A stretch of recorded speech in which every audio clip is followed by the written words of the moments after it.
You're listening to the Time to Level Up podcast. I'm your host, business life coach Andrea Liebross. I help women in business commit to their own growth personally and professionally.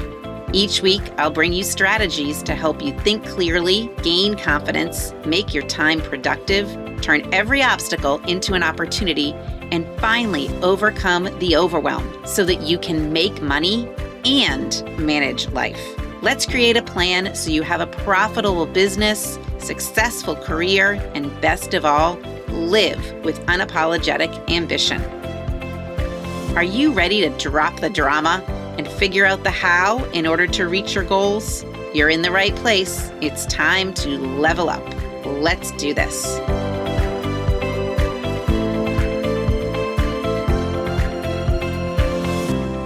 Okay, hello my friends. Welcome back to the Time to Level Up podcast.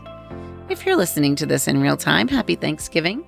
I hope you have some plans to celebrate, either in a small, potentially intimate gathering or in a large gathering. Whatever it looks like for you this year, you get to decide that it is going to be the most perfect Thanksgiving ever. Or you could decide otherwise. But that is all on you. Okay? Which brings me to my topic this week. So as we are in this holiday season, a lot of times we like to think that other people are what we need to meet our own needs. So a lot of us grew up believing, for various reasons, that we would one day be in a relationship with a partner that would meet our needs. And I think this kind of starts to stem from, as kids, we expect our parents or caregivers to meet our needs. So that's probably where this all began. Sometimes in coaching, I find, too, that someone thinks the coach is there to meet their needs, or the other coachees are there to meet their needs, but that is not the case. So I always say to my clients, you are going to get exactly what you need from our coaching. And in whatever format that's in, one-on-one, group, whatever it is, you're going to get exactly what you need. You get to decide that, and you get to make sure that you get exactly what you need. It is no one else's responsibility except yours. So let's dive in a little bit more about what I mean by this. Okay, so hopefully at some point in your life, when you were a child, you had people that helped meet your needs. Because usually as a child, we don't have the mental nor physical capacity to meet our own needs. And I'm going to guess you definitely did, or else you wouldn't be listening to this. You wouldn't be alive. Okay, none of us could have actually survived at some point without someone meeting our needs. But as we get older, as we mature, as we become capable adults, and I think that's up for grabs, whatever that means, I believe that at some point, it then becomes our job to meet our own needs. Okay? And I'm finding this as a parent of children who are in their late teens and early 20s. When I say sometimes they are practicing adulting, really kind of what I'm saying here is that now they need to meet their own needs. I cannot solve all the problems. I cannot arrange things that they magically work out for them. They need to do a lot of that themselves. Okay?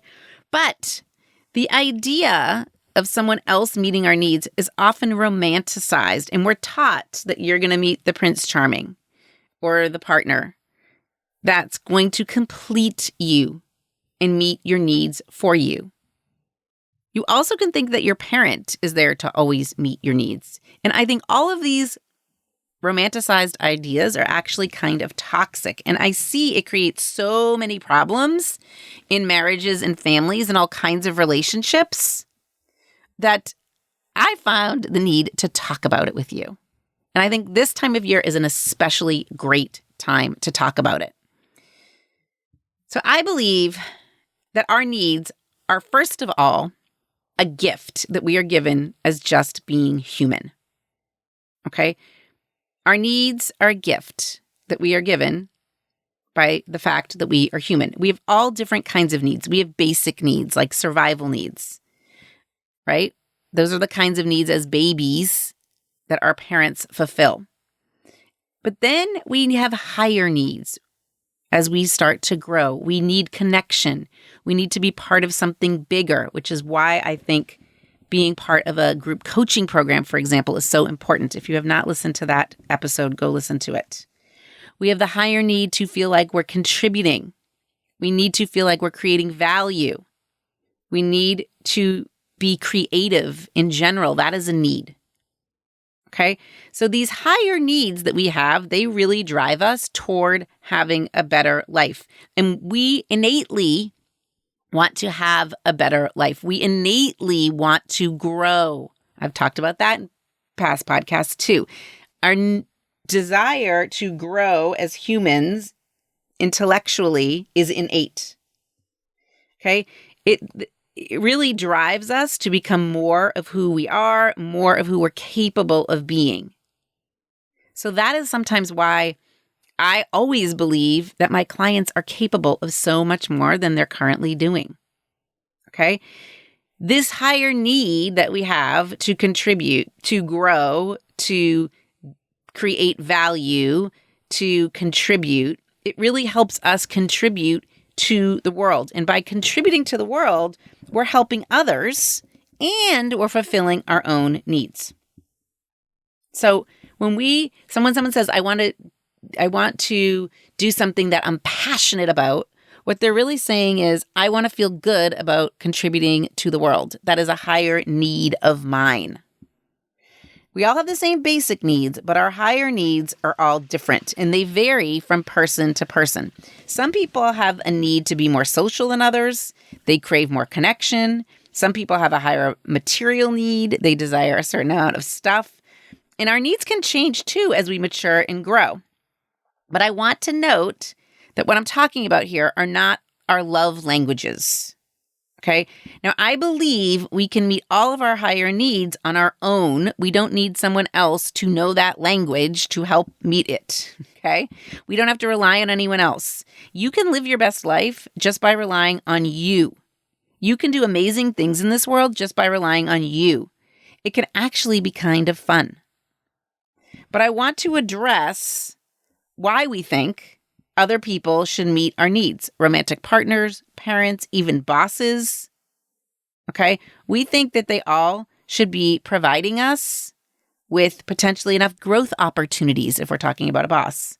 And I will tell you now that I don't believe any of this to be true. We should not expect romantic partners or parents or bosses to meet our needs. Here's why.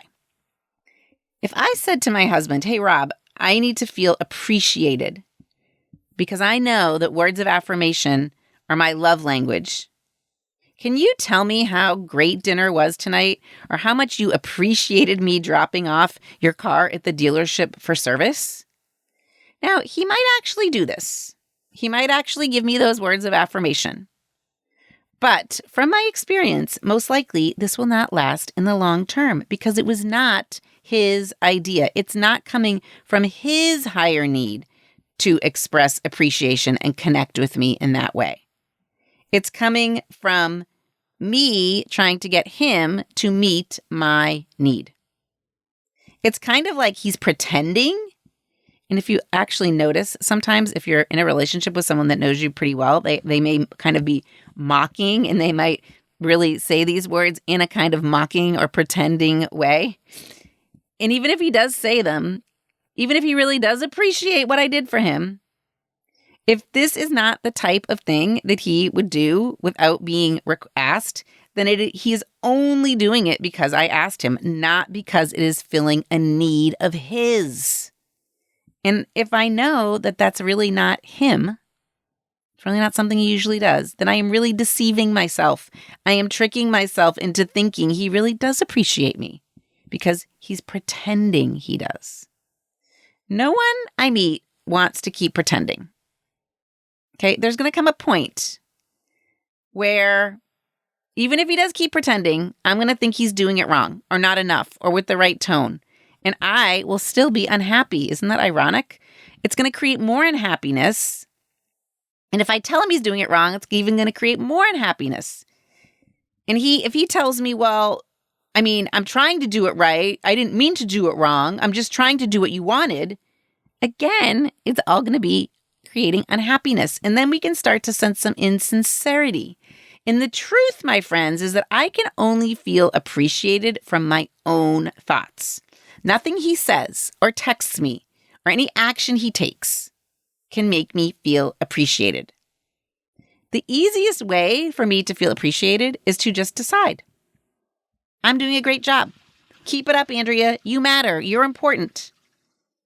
So that is the reason I am telling you guys, as you're listening, don't rely on anyone else to feel a certain way or meet your needs. Now, here's the thing. I am not saying that we should not be considerate of each other, because I don't want you relying on anything external, including a person, because all of that is unreliable. Okay, being considerate is one thing, but relying on someone else, that is not a good idea. Everyone does not get a trophy. Do you remember how little kids, when they play sports, everybody gets a trophy and that trophy is going to make them feel great? They're relying on the trophy, but we all know that when they get in the car, they could start crying. That external thing is not creating the emotion, or is not creating the appreciation, or is not meeting the need. When we understand this, it's actually super empowering and peaceful and joyful and kind of even fun. And it is also kind. Taking care of your own needs is kind. And one of the kindest things we can do for other people, we can either wait around and hope that they'll meet our needs, or we can take ownership of meeting our own needs. And if we take ownership, then I don't have to resent them or be frustrated with them or expect them to read my mind or pretend or be different than they are. If I meet my own needs, then I can feel good about me. I am staying in my own business. Listen to the episode right before this, and I talk about staying in my own business. What a relief for all the people in my life that I am staying in my own business and I am not relying on them to meet my needs. Okay, so how do you actually take care of yourself? I think there are 4 steps. Number 1, you've got to pay attention to your dirty pain. We talk a lot about clean and dirty pain inside Committed to Growth, but here's the quick version. Clean pain is appropriate and necessary and human, and it's usually involving primary emotions. It's pain that we want to keep, at least for a little while. We want to move through it and allow it and relax into it. And when we do that, we're able to process it, and it really helps us live as humans and not create arguments. I mentioned in the last episode when I talked about letting other people feel their own emotions. It is okay that someone else is disappointed or frustrated or sad. We actually want those things because it helps us mature. Now, dirty pain, on the other hand, which usually involves secondary emotions, is the kind of pain that keeps us stuck. It's immature. And when someone else comes to a coaching call with pain, more times than not, it is dirty pain. They are stuck. Dirty pain is immature. And I see it in myself sometimes when I feel like I'm having a temper tantrum. Okay, it's kind of childlike and adolescent, and it doesn't help me move forward. It helps me just stay in stuck stress and spin. And when I'm doing that, I can't access my genius brain. It is stuck stress. And if I'm trying to be right or just, like have that self-righteous piece of me, it also keeps me in dirty pain. Okay, saying I have a lot going on and then avoiding doing anything, that's dirty pain. And it's okay that you feel it. There's nothing wrong with it, but I want you to recognize it. So when you feel pain of any kind, pay attention and ask yourself, what do I need right now? Andrea, what do I need right now? Last month in Committed to Growth, we did a lot of talking about taking care of ourselves. And this is very, very, very much part of it. I'm feeling stressed. What do I need? I'm feeling overwhelmed. What do I need? I'm feeling frustrated or resentful. Resentful is a tricky one because we think other people will meet our needs and we keep waiting for it to happen and hoping. But We are the only ones that can meet our needs. Dirty pain also can feel like being unseen or unheard or acknowledged or appreciated, or things aren't fair, or you feel unfulfilled.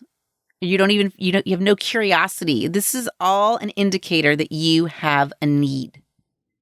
Now, being curious can be a transition kind of pain. It kind of puts you into a place of need to continue to learn or explore or grow or develop new skills. So I love when my clients are curious because it really indicates that we're working towards becoming the next best version of ourselves.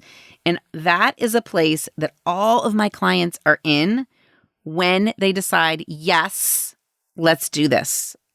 Let's coach. They are curious about what could be different for them, whether it be life or business or relationship or finances or health. So if you're curious, then that's really a sign that you might benefit from the support of coaching.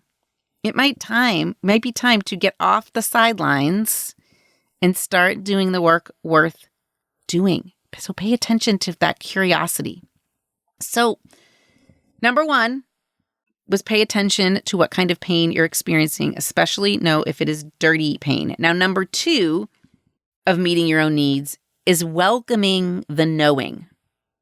Now, when you start noticing, I'm feeling frustrated or resentful or angry or afraid, these feel like dirty pain emotions and they don't feel necessary and they're usually not serving you. And I don't want you to get mad at this point. Don't tell yourself that you shouldn't feel this way, right? I should be grateful for what I have. That's not going to help. What if you said instead, okay, what are you here feeling, trying to tell me? What are you here, resentment, trying to tell me? What are you trying to show me, frustration? What are you trying to help me understand? I want to understand this. You have to be loving or give yourself a little grace. You have to be loving with yourself. You have to listen to yourself. So many of you are rejecting that part of yourselves. I just did a consult call the other day and she must have said 7 times, I shouldn't be feeling this way. Yes, you should, but now you should be asking yourself why. I like to think that part of myself is when I ask myself those questions, I love that part of myself. That part of myself is the smart self. Okay. And when I'm asking myself, what do I need? It's kind of like the little girl in me. And I kind of can talk to myself in a very compassionate way. What's going on? What's the matter? Why are you needing me? Tell me. Or what are you needing? Tell me. And she'll just tell me if I pay attention and listen. That little girl, Andrea, she'll tell me, I just don't feel seen. I just don't feel acknowledged. I just feel like this isn't fair. Now, a lot of the little girl Andrea thoughts don't make sense. They're not logical and rational. They're not coming from her genius brain. And she knows that. I have a lot of other thoughts and a lot of other things I know that counteract what she's saying. But that's okay. I'm not going to just shut her down and go, you shouldn't think that. I just let those feelings come up and I take a look at them. I want to hear her. I want to understand her. I want to attempt to understand so we can't be in such a rush with this step 2. We have to continue to observe ourselves. This is like taking the pause to override those mirroring neurons that I talked about in the last episode. This is also a lot like parenting. As parents, we so desperately want our kids to feel better. We want to shut down their negative emotions because their negative emotions oftentimes don't make us feel good. We don't like listening to their negative emotions, but we know that that doesn't really get our kids to where we want to go. So there may be things that we can't figure out right away as we try to listen, and we have to give ourselves time and space and just keep in the observing phase of what's going on. We want to comfort ourselves. So instead of going, you shouldn't feel that way, what's the matter with you? It's got to be, it's okay. It's okay to feel that way. I understand. You have good reason for it. Tell me more. And the best way I can describe this phase is like a gratitude for knowing. If you could be grateful for the awareness then you're not going to push it away and be ashamed and feel guilty about it. I was originally going to call this episode Giving Yourself Grace, but I think there's way more to it. But giving yourself grace is one aspect. And I think in this time of Thanksgiving, this kind of grateful that you should be seeking this year is grateful for knowing and having human emotions. This, my friends, is a gift. Even emotions that create dirty pain. All of these emotions serve us and help us become better people, leaders, parents, partners, business owners. So when they go around the table this week and ask, say, what are you thankful for? You could say, all of my emotions, for being curious and compassionate with how I feel. Okay, step 3. Step 3 is to then hold space for the solution to what you need to come to you. Hold space for the way to meet those needs. Now, again, most of our needs are just thoughts we're trying to believe, but it's okay to have different experiences, different relationships, different circumstances in your life that make it easier to think the thoughts you want to think. So hold space for a way that will happen. Don't shut it down. What I mean by holding space is to keep space open, allow it. Jody Moore recently gave an example, and I've coached on the same thing. I've coached people sometimes who say something like, I love to travel. I want to travel. And I have this huge curiosity and desire and interest to travel. And I want to explore the world. And I want to see new places and meet new people and understand different cultures. And I want to do it in this way. I want to stay in an Airbnb or at the Ritz or in a tent. One of those 3 extremes. And that's what I need. And I want to go with other people. That's what I need. But here comes the big but. My spouse doesn't want to travel in that way or travel at all. He or she hates to travel. And I think she hates to spend money on it too. And they won't go with me. So how am I supposed to meet that need? And I say to them, okay, let's understand this. Let's go through the steps. I want you to recognize, number 1, that this is dirty pain. You're starting to feel resentful. Then let's get curious and compassionate and open and hold space for it. And then let's just decide that, of course, there is going to be a way for you to meet the traveling need, traveling in the way you want to travel.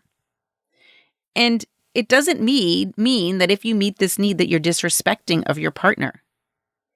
There is a way for you to meet that need. It's just not a way that you've thought of yet. It's just not in your head yet. You have a manual about how this is supposed to evolve or happen, and it might evolve or happen in a different way, but you're going to get the same outcome and your need is going to be met.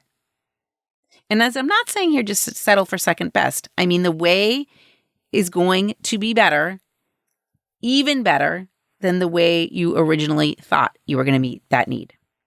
So you have to stay open to it. You have to not know the answer at first, because if you knew the answer, you would have already figured it out. The need would have already been met. You would have already planned the trip.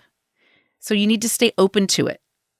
I don't know the way that it's going to be, but there is a way. There is a way that can be loving and supportive and kind, and that you won't be disrespectful. I can meet my need to travel.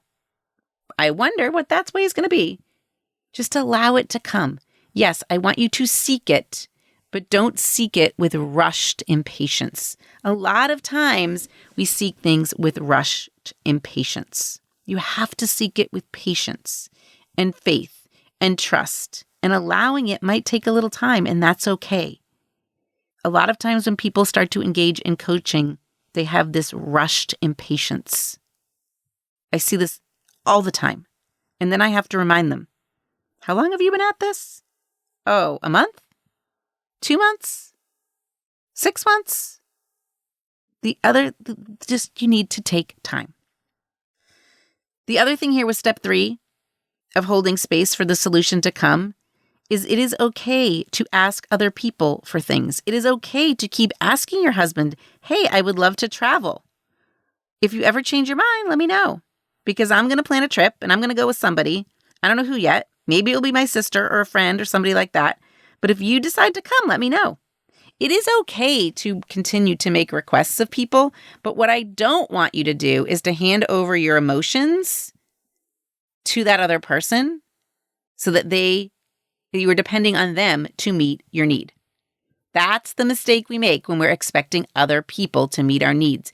Make requests all day long, but choose how you're going to feel regardless of whether or not they honor your request. Once you go through step 3 and you allow space and you get curious and you're open to it, you will receive guidance. You'll find solutions to your needs. In coaching, that's what we do a lot of. I am holding space for you to be open to receiving exactly what you need. And you might not have even guessed what it is.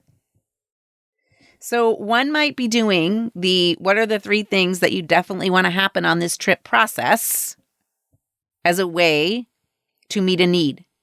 I think I have a download on that. What are the 3 things you definitely want to happen on this trip process? But you also have to stay open and keep your heart open and be curious that maybe those 3 things might change.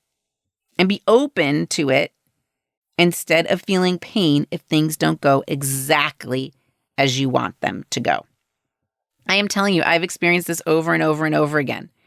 So then that takes us to step 4, that once I have figured out how to meet my own needs, I have to keep doing it over and over and over again. It is not a checkbox. You're going to have new needs that come up. So you'll have to keep doing this process. What I want you to do in step 4 is to offer your complete self to the world. I really do think this is the finishing step on meeting our needs. I personally think that we are so wired to help others. We are so wired to give and contribute and connect and love that if we don't do that, it feels like we only got 3/4 of the way there in meeting our own needs. What do I mean by that? Well, it might mean that you go and help people with the same needs that you had. That's kind of common. Like you had an injury and you worked with a physical therapist to get you rehabilitated for a year, and now you want to be a physical therapist. But it could also mean that you're a mom and you saw how your mom created amazing humans, and now you want to create amazing humans. And as you work to become even more amazing than you already are, you're going to recognize different needs. And you might be focusing on being the best version of yourself in a marriage or in a business. And you're going to meet your need on how to figure that out. I know that through this podcast, for example, I am meeting one of my own needs. I am helping you, but I am also meeting my own need to contribute to the world. I try to bring a full me to the podcast. I try to bring a full me to coaching. I try to bring a full me to my family. So I am not constantly trying to get my needs met by any of those things. I am there to serve and love those people around me. And I have 10 times more to give when I am showing up from already complete needs. I have more energy. I have better ideas. Sometimes when I ask my clients, how do you want to show up? I want them to show up as a full them, not waiting for someone to meet their needs. And I think I'm a lot more fun to be around because I'm usually in a better mood when I show up as a full me. When I show up completely satisfied with I don't need anything from anyone. And I can serve in whatever way I choose to serve. So much better when I meet my own needs. So let's wrap this up. Step 1, to summarize, pay attention to your dirty pain. It's trying to tell you something. This is really how you're going to discover what your needs are. You need to know what they are. Step 2, welcome the knowing. Don't be mad at it. Don't tell yourself you shouldn't feel this way. You should be grateful for what you already have. You shouldn't think what you're thinking, or you shouldn't have those needs. That's not going to help you. And then step 3, hold space for the solution to come on how the need is going to be met. Hold space for it. Get help have someone help you hold that space open. And then step 4, offer your complete, fulfilled self. needs met to the world. That's when you're going to show up the best. Okay, everybody. I hope you have an amazing holiday celebration all month long. I hope that you do this work of meeting your own needs. Don't ask anyone else to meet your needs this month when you start to experience the dirty pain of overwhelm. And if you have questions about how to do that, come over to me on Instagram. I would love to connect with you there. Send me a direct message. You can connect with me on LinkedIn too. And I will respond. I promise. I love to help you with whatever you need help with, whatever you want to hold space for. Thank you for listening. Thank you for sharing. Remember, this is the perfect time to up your game. You're not too busy. You've got plenty of time. Time to level up. Have a beautiful rest of your week. See you next time. Thanks for listening to the Time to Level Up podcast with me, your host, Andrea Liebross. If you know someone who could benefit from listening to this episode, I encourage you to take a screenshot and share it with them. Okay, now what about you? You've listened to the podcast, and if you now know that you're ready to upgrade your life, upgrade your business, upgrade you, then stop being only a listener and start being a liver, living that upgraded life. Head over to my website and schedule a call. Right there on that call, we'll start changing the way you think and act so that you can have the freedom to achieve the impossible in life and business and have the resources to do it. You deserve an upgrade. Let's do it.